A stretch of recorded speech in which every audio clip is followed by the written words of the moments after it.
Hello friend, સ્વાગત છે તમારું મારા કિચનમાં। આજે આપણે બનાવીશું બારડોલીના ફેમસ પાત્રા।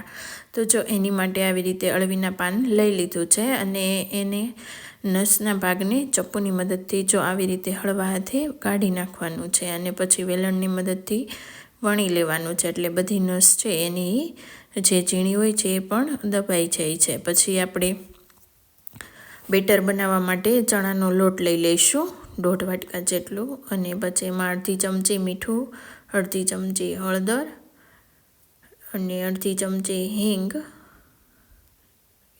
1 ચમચી ધાણા જીરું પાવડર નાખીશું, અડધી ચમચી કાશ્મીરી લાલ મરચું પાવડર, 1 ચમચી મરચી ઝીણી કટ કરેલી, 1 ચમચી આદુ, 1 ચમચી લસણ અને 1 ચમચી ખાંડ નાખીશું અને આંબલી પલાળેલી 2 થી 3 ચમચી નાખી દેવાની છે। 1 ચમચી વરિયાળી, 1 ચમચી સફેદ તલ નાખી અને થોડું પાણી નાખતા જઈ અને આપણે બેટર બનાવી લેવાનું છે।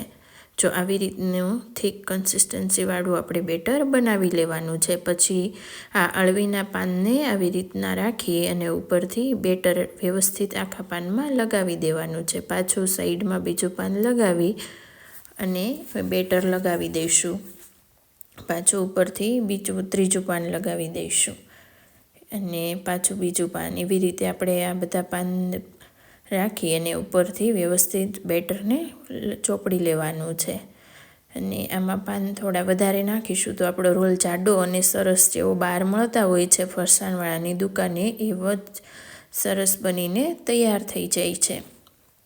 જો આવી રીતે બધા પાનમાં બેટર લગાવાઈ જાય એટલે ઉપરથી ફોલ્ડ કરી અને પાછું ઉપર થોડું બેટર લગાવી દેવાનું, પાછું સાઈડમાં બંને સાઈડથી ફોલ્ડ કરતા જઈ અને બેટર લગાવતું જવાનું છે અને નીચેની સાઈડથી પણ લગાવી દઈશું અને પછી આવી રીતના ગોળ કડક રોલ બનાવી લેવાનો છે। જો એટલે એકદમ સરસ આપણો રોલ તૈયાર થઈ ગયો છે।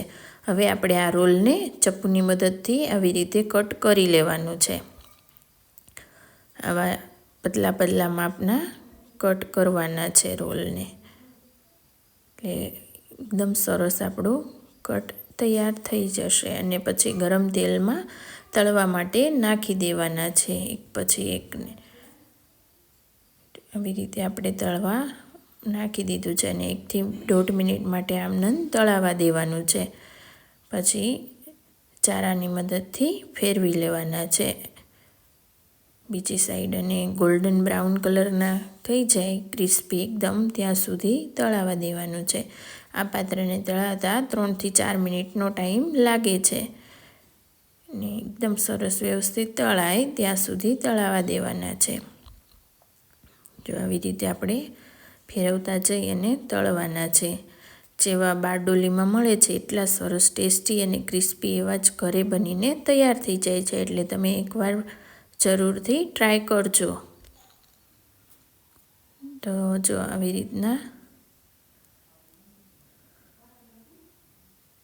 તળાઈને તૈયાર થઈ ગયા છે આપણા પાત્રા, ગોલ્ડન બ્રાઉન કલરના તમે જોઈ શકો છો। એકદમ સરસ ટેસ્ટી પાત્રા બનીને તૈયાર થઈ ગયા છે। જો તમને મારો વિડીયો ગમ્યો હોય તો લાઈક કરજો, શેર કરજો અને સબસ્ક્રાઈબ કરજો। Thank you.